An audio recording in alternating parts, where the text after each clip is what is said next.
ربنا فاغفر لنا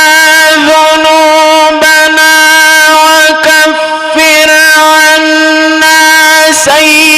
سيئاتنا وتوفنا مع الأبرار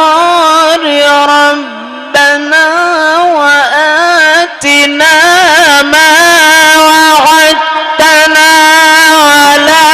رسلك ولا تخزنا يوم